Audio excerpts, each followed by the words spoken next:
Welcome to the Zero Breach Zone, the ultimate podcast dedicated to safeguarding K-12 schools from cyber threats and beyond. I'm Andy. And I'm Phil, your co-host guiding you through the intersection of cybersecurity and education. Each episode, Phil and I will dive into conversations that matter, breaking down the latest cybersecurity challenges that schools face. And we're not doing it alone. We'll be bringing some experts in the field from the EdTech world and beyond for interviews, getting their take on the most pressing issues. Plus, every episode will wrap up with a recurring segment, The Parting Tool, where we'll share a top tip or tool that you can start using immediately to stay ahead of breaches, phishing, and everything in between. So, welcome to the show. We're thrilled to have you here with us. Let's not just listen, but let's take some action. Connect with us on LinkedIn and other socials and join the conversation. Together, we can build a strong community dedicated to protecting our schools. Welcome, everybody, to the Zero Breach Zone live edition. How about it? We've got Zero Breach Zone here at FETC. We are in the podcast newsroom, and we are excited to be here today. We got special guests. We're recording all week long. Andy, how you doing? It's good to see you in person again. I'm doing great. How are you, Phil? I'm doing wonderful. This is a great opportunity. FETC, one of the biggest EdTech events in probably all the world, for that matter. But we are blessed today. I have a wonderful opportunity to interview the legendary Dr. Sheryl Abshire. She's amazing. She's right here in person, and I couldn't think of a better person to have to launch us in our very first episode today here at FETC.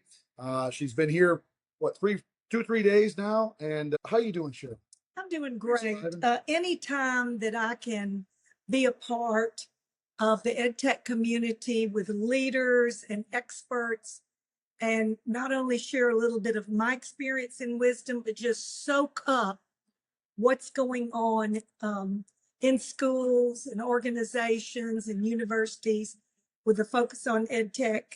It's like a shot in the arm to me. That's good. Keeps us going.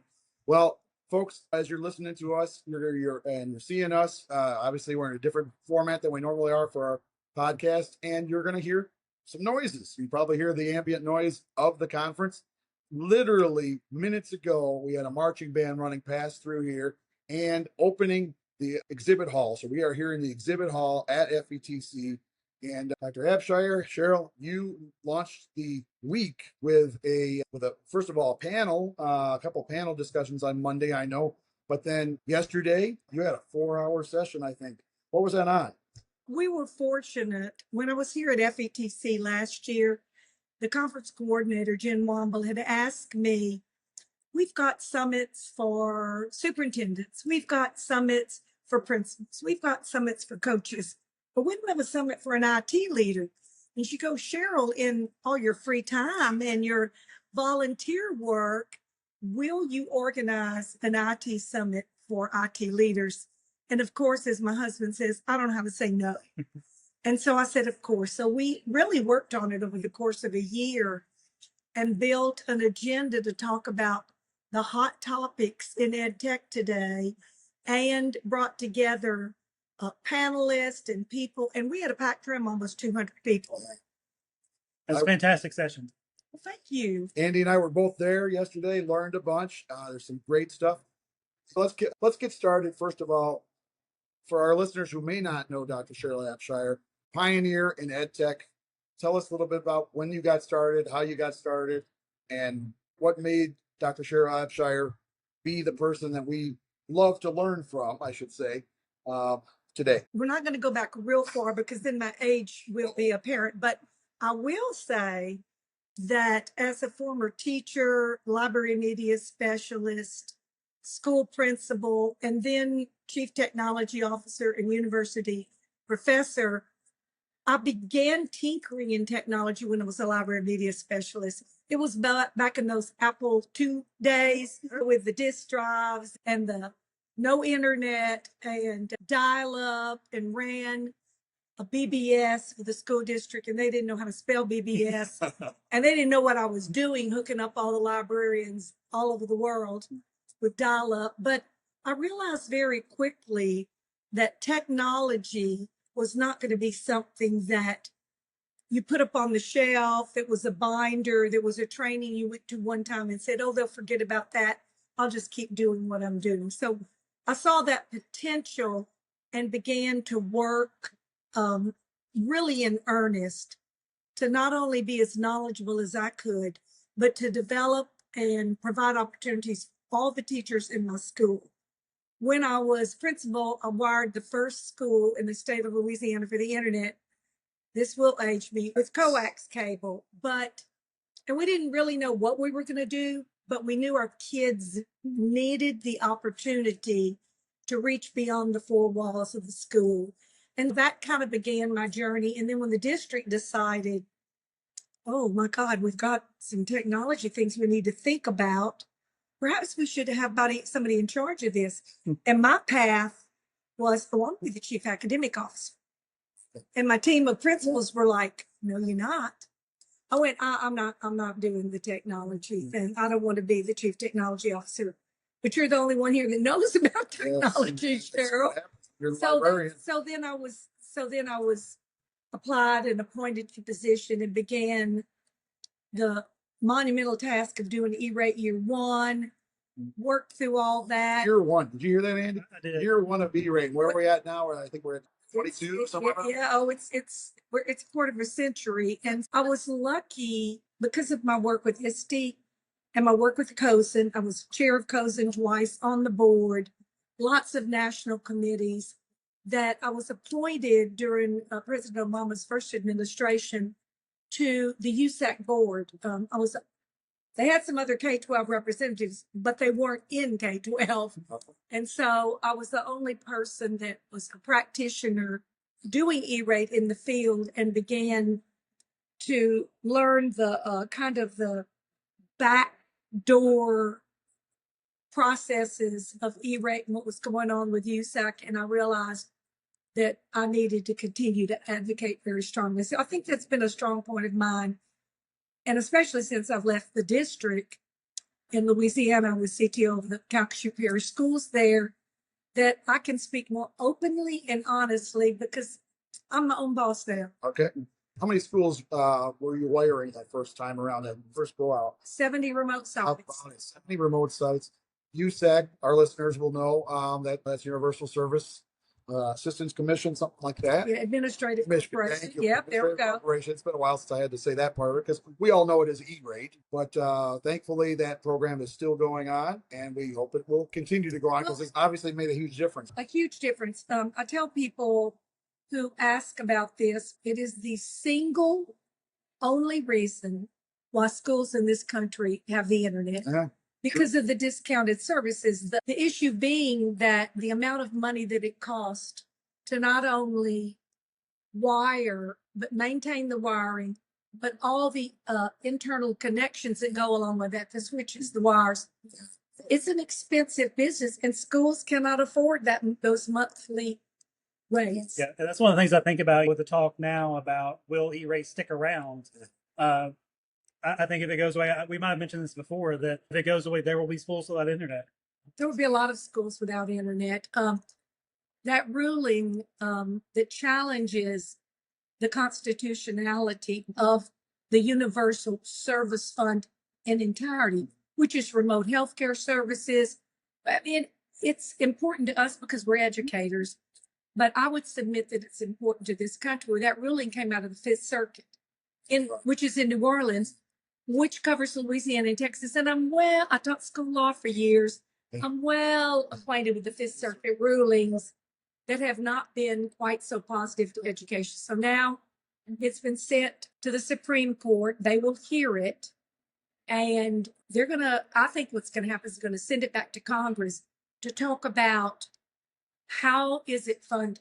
And I would say the last thing on the planet that we want is for universal services, which E-rate is a major part of, to be part of an appropriations process, because they shut down the appropriations and the parks closed and nobody. But right now, the way it sets is USAC is a wholly own subsidiary by itself, chartered in Delaware, and the funds are collected.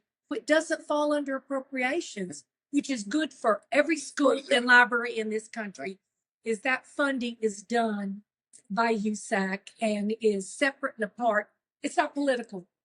That's what we want, not political. There is a lot of people that say at this point, we would hope that internet and connectivity would be as ubiquitous as water, clean water, and electricity. It's almost a fundamental human right nowadays. And if our students are going to have the edge in the future, and of course, the two-letter word that everybody hates and loves, AI, is going to be so dependent on connectivity. That's what's going to open the opportunities for students. I can't see them taking away a huge opportunity for students all over the world or all over our country. Well, it's a utility. It should be seen as a utility. Yes. Nobody say cut off the electricity at schools. We'll have light candles. Yes. But the unfortunate thing is, we as educators know that, but the public writ large, I learned with a book, and I didn't have the internet, and I'm just fine. The world has shifted on its axis, and maybe sometimes we're the only ones that understand that so clearly and completely. So we've got some challenges ahead of us, but as long as we as educators continue to raise our voices, then we should be able to persevere. That dependency on internet too. You mentioned I learned with a book, it should be good enough for them. It really, when you go back to like all the parts of the school day that are dependent on internet, from intercoms, phones, bus communication, bus tracking, lunch money, every part of the school day is impacted by internet at this point. And are they trying to go back from that? I can't imagine. I have a failure of imagination when I picture what that would look like. People ask me what causes you to lose sleep at night, Sheryl. That. Then I'm going to go to, I know what you want me to talk about, cybersecurity. Causes us to lose that sleep too. There's sleepless nights over that, because you're right. We are so connected in our schools. And the other thing is that how much digital content do you have? Yeah. That digital content is the heart and soul.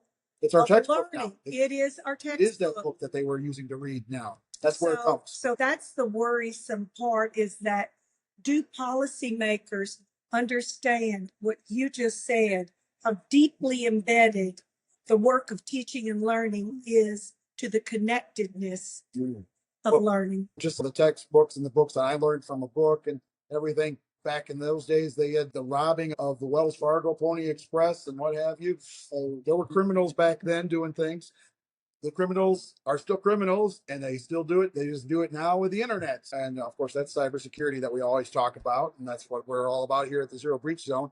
But so talk to us a little bit about cybersecurity in where we're at now, and some of the things that you have maybe implemented in your district and in your career right now.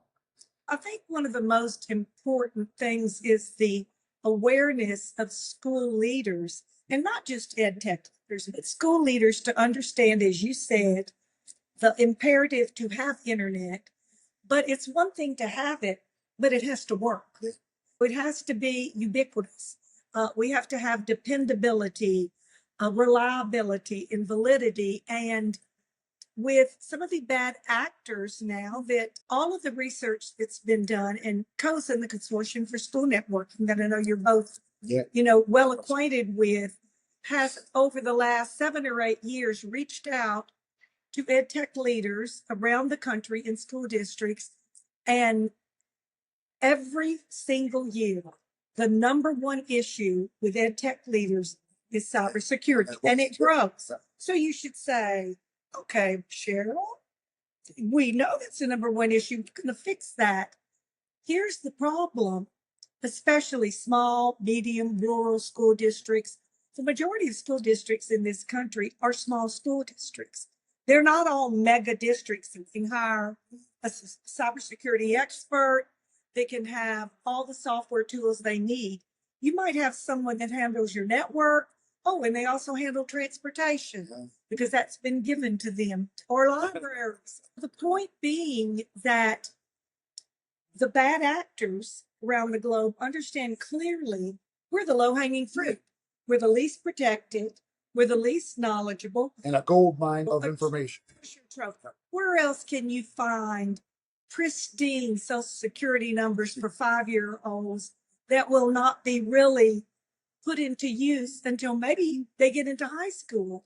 There are a myriad of stories, gentlemen, and I know you know, of parents. I was engaged with one not too long ago that she got ready to her child to get a job, and he couldn't get a job because he had a delinquent car loan. He had defaulted on a mortgage. He had a slew of credit cards that his credit was horrific, but yet. When did he take out the car loan, and when did he get the mortgage? Exactly. The young man never did that, but his the information was breached, and you think having this kind of attack for a young child. But I recently was in a meeting, and the cost of my Social Security number is useless because I've used mine all up. Yeah. Yours is probably not too much either, but a young person's Social Security number untapped could be upwards of several $100s. So you think they don't want those numbers? So there is an interest in doing this. People complain about, I'm so sick of these people calling me all the time about insurance or my roof or something. All of this information is sold in a marketplace that is quite profitable. There was recently, not going to call names, there was recently a terrible breach of a major K-12 system in the country, and everybody was aghast. And quite frankly, I know y'all weren't still shocked. aghast. We're aghast, but we weren't shocked. Yeah.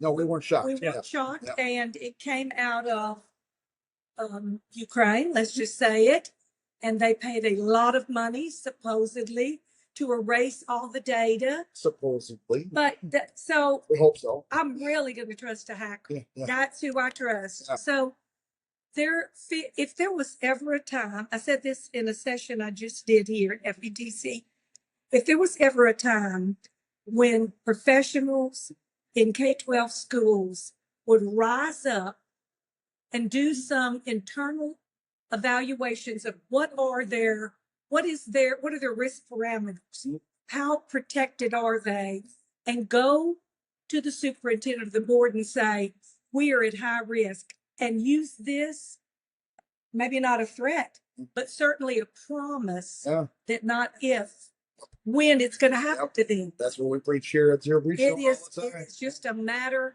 of time, and to be able, because something, if a bus breaks down and a bunch of kids are left on the corner, the board's going to find the money in the reserve for something to fix the bus or buy a new bus. If the internet breaks down or this information is stolen after the fact, it is amazing to me how the money all of a sudden is available. But I think our approach here, and certainly with the work you do here in these podcasts, is why in the heck are we being reactive when we know this?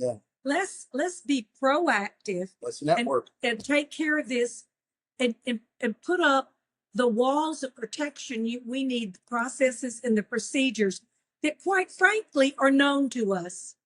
And you want to know how I know they're known to us? Yeah, I do. I know you were going to ask me this because you told me you was going to ask me. Yes. So here's the deal. All of us have been a part of a national initiative with the cybersecurityrubric.org. Okay. Free. A free resource for leaders in this country. Say that one more time. cybersecurityrubric.org. Check it out. Free. Free. And you can go through training. You can even get certified for free to be an evaluator. But what it does, it takes the NIST standards, which quite frankly we know is the standard, but it's not in education terms. Take CISA as well. Take CISA, takes everything right next door to us here. Everything into account, and it educationalizes the terminology so that as a technology leader, you can go through and do this assessment with your team. You can look at how you're ranked on a rubric, because an educator loves a rubric. Never met a rubric we didn't It's all like. about grades. English teacher, love them. You love it. This is the cybersecurity rubric, and you score yourself, and you can use that score to generate a report. It writes a report for you, Yeah. English teacher, and then you can take that to the powers that be and say, we're on a 5 points. We're at a 1-2. Yeah. Excuse me. No superintendent wants to be at a 1.2 because that's failing. Yes. You can use that as the data to say you need more resources. I need some more staff. I need some different software, and we've got a lockdown things. I know as a CTO, sometimes I was the CTO of no. Yeah. And not what I wanted to be, the KNOW. Yeah. No. Yeah. Because we had to say, we can't do this. But many times, the superintendent of the board would not let you say no. So you had administrative rights, sitting on computers, with a bunch Just of, waiting. Yes. God bless their little souls, the whiny teachers would say, I have to install this, I have to do this. I need to be able to install software and printers. When those little loopholes are left open and you don't have anything to back you up, then sometimes you can't say no. Yeah. And so I think with the advent of what's going on now, if I were sitting in a CTO position now, I'd say, put on your spurs, let's ride. Yeah. And I would get some more resources and use that not as a threat, but as an opportunity to show what can happen. Yeah. And to make leadership aware. Well, I think that could count as our parting tip for this episode. Yes. But before we go further, why don't you pull that out over here? Oh, you know what? Still. I bet a lot of these strategies that Sheryl was just talking about could probably be found right here in this wonderful book here. Okay. The Savvy EdTech Leader, co-author with, our listeners will know, Frankie Jackson, because we had her on in the past here, but I will have the other authors here too, Diane Dersh and Donna Williamson, but you're a major part of that, and it's a wonderful book. And you know what? I'm so glad you took the time to take your years of experience, your wisdom, the goods, the bads, the uglies, in terms of the failures and the successes in your career, and write it down so that others can learn from those failures and successes. So, well, and what you said at the beginning, it's about the network. Yeah. It is as much about who you know as what you know. And so the strategies, the subtitle is Innovative Strategies to Boost Influence and Elevate Your Career. And I would suggest, gentlemen, that it's a Savvy EdTech Leader, but it's written in mind that it is a leadership book. Okay. Published by ISTE. So, we're going to say EdTech, but it is a leadership book. And it is, when I say it is a work of love, it is a work of love to give back to our community and to share with our community, as you said, the trials and tribulations, but the wisdom. When we added it up, it's 120 years worth of experience, and it's a bargain.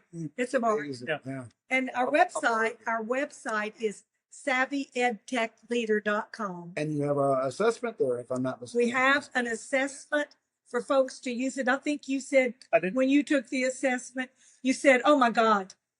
It was convicting. It was convicting for sure. And it was convicting. Not meant to be convicting, but eye-opening. And like you mentioned a few minutes ago about with cybersecurity and using cybersecurity rubric to self-assess your situation. A lot of times you want to think about, I'm going to solve a problem with a product. Yeah. But without doing that analysis of that, what do you actually need? What is the situation really like? And the same thing applies to leadership and developing your own skills and just being able to take a moment, take a look, and just really be honest with yourself and say, this is an area that I could do better with. This is an area that I just kick in the butt. Yeah. And this is an area that I'd never thought of. And I think it's about a continuous improvement process. And if we do nothing else as leaders in the field, it's lifelong learning and continue to improve and grow. And somebody said, "Oh, Sheryl, I thought you retired 5 years ago." I said, "No, I just retired from going to school board meetings." There you go. But still working in the community with great guys like you and participating in this. It's an honor. It's really an honor. And I wish you best of success Thank with you. your podcast, because it's a growing, and y'all are now influencers. Yeah, we're trying to be Influencers. trying to help out and just spread the word of to be. We always say striving to have a zero breach zone. I know you're doing a number of sessions. You've done a couple number of sessions already. You're going to continue to do it because this is the first day of FETC. But I know you and I had a chance to do a labor of love. You talked about presenting about AI, that two-letter foreign word, or love or hate it relationship. But you better know it. Yeah, but you better know it. I actually heard Guy Kawasaki, who was the keynote guy today, and he mentioned something that you either are a loser or you know AI. I thought, well, that's harsh, but that's his point of view in terms of if he's nothing, he's honest. He's honest, and we talk about that.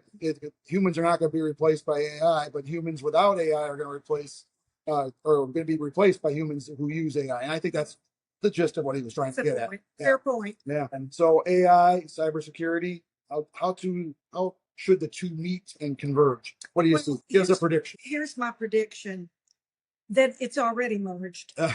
So let's put on our rear view mirrors here. It's already merged. And are we going to look at what's being enabled and understand and know and harness that power in cybersecurity, in teaching and learning? Are we going to sit back and be worried and fearsome and let it pass us by so we become irrelevant? You see, the key is AI can be your best friend.